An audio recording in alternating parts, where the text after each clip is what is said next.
अस्सलाम वालेकुम, मैं हूं तबस्सुम रियाज रांझा। बड़े बड़े कारोबार देखे, बड़े बड़े मेहनती लोग देखे हैं, मगर वहीं पे हमारे पास पाकिस्तान में एक मिसाल मौजूद है, जिस मिसाल का नाम है मोहम्मद शाहिद। शाहिद पढ़ा लिखा नौजवान था, हर जगह इससे डिग्री लेके हर जगह अप्लाई किया, इसे नौकरी नहीं मिली। आखिरकार इसने अपना यहाँ पे लस्सी का कारोबार शुरू कर दिया और आज अल्हम्दुलिल्लाह इसकी लस्सी इतनी वायरल है कि दूर दूर से लोग इसके पास आते हैं सिर्फ और सिर्फ लस्सी पीने के लिए। इनसे बात करते हैं, इनकी मेहनत की कहानी इन्हीं की ज़बानी सुनते हैं। अस्सलाम वालेकुम। वालेकुम सलाम। शाहिद भाई, ये बताएं कि आप तो पढ़े लिखे नौजवान थे, लोगों ने आपको कहा होगा कि ये छोटा सा काम कर रहे हैं, ठीक है, तो नौकरी क्यों नहीं मिली आपको? नौकरी मैंने तलाश करी लेकिन नौकरी नहीं मिली। जब नौकरी नहीं मिली तो मैंने ये छोटा सा काम शुरू करा। अल्हम्दुलिल्लाह नौकरी से अच्छा ये कारोबार है। मैं अपने बच्चे और अपनी ज़िंदगी चला रहा हूँ। तो मैं तमाम लोगों से कहता हूँ जो लोग नौकरियों के पीछे फिरते हैं वो अपना कोई ऐसा कारोबार करें, इसमें नौकरी से अच्छे जो है ना बिजनेस है। तो मुझे ये बताएं कि आपकी लस्सी की धूम तो पूरे पाकिस्तान में मची हुई है, इसके अंदर क्या क्या चीजें डालते हैं जो बाकी लोग नहीं डाल रहे? जी, इसके अंदर जो है दूध, दही और चीनी।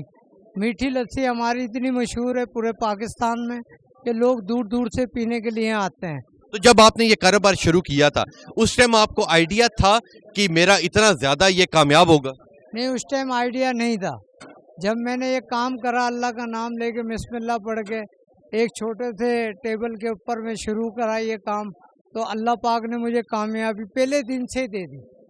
ये नहीं कि मुझे कुछ इंतज़ार करना पड़ा। पहले दिन ही जब मैं खड़ा हुआ रोज़गार के लिए, अल्लाह पाक ने पहले दिन से लेके आज तक माशाल्लाह काम बढ़ता गया। तो हर रोज तकरीबन कितने घंटे ड्यूटी करते हैं? हर रोज़ मैं करता हूँ 12 घंटे ड्यूटी। सुबह 6 बजे आता हूँ तो शाम को 6-7 बजे छुट्टी कर जाता हूँ। 7 बजे छुट्टी करते हैं। तो मुझे ये बताएं कि जी हर रोज अगर लोगों की बात की जाए तो तकरीबन कितने तर लोग यहाँ पे आपके पास आते हैं लस्सी शस्सी पीने के लिए? यहाँ समझ लो हज़ारों ही लोग आते हैं माशाल्लाह से। और आपके जो ये एक अभी तो आपका ये एक स्टॉल है, इसके अलावा अगले 4-5 सालों में अपने आप को कहाँ देख रहे हैं? इंशाल्लाह कोई बेहतर जगह पे होंगे। दुकान इंशाल्लाह कोशिश करेंगे कि दुकान लेके दुकान के अंदर से। जो हमारी नौजवान नस्ल है जिनके पास डिग्रियां तो मौजूद हैं पर उन्हें नौकरियां नहीं मिल रही, उन्हें क्या पैगाम देंगे? उनके लिए ये है कि अपना कारोबार करें। आजकल अपने कारोबार में जीत है, नौकरी से बहुत अच्छा है।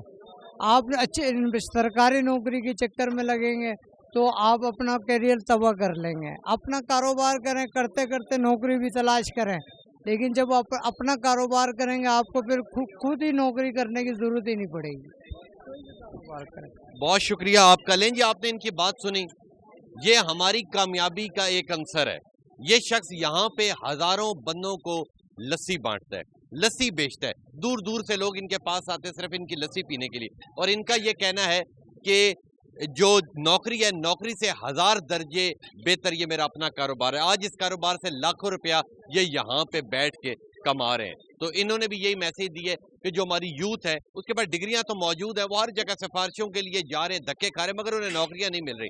तो उन्हें भी इन्होंने ये मशवरा दी है कि आप लोग अपना कारोबार करें। जब आप अपना कारोबार करेंगे तो आपके पास इनकम भी ज्यादा होगी। तो लें जी, ये तो मेरा आज का प्रोग्राम, उम्मीद करता हूँ आपको पसंद आया होगा। इंशाल्लाह मिलूंगा आपसे अगले प्रोग्राम में, तब तक के लिए अपने मेजबान तबस्सुम रियाज रांझा को दीजिए इजाजत। अल्लाह ने के बाद।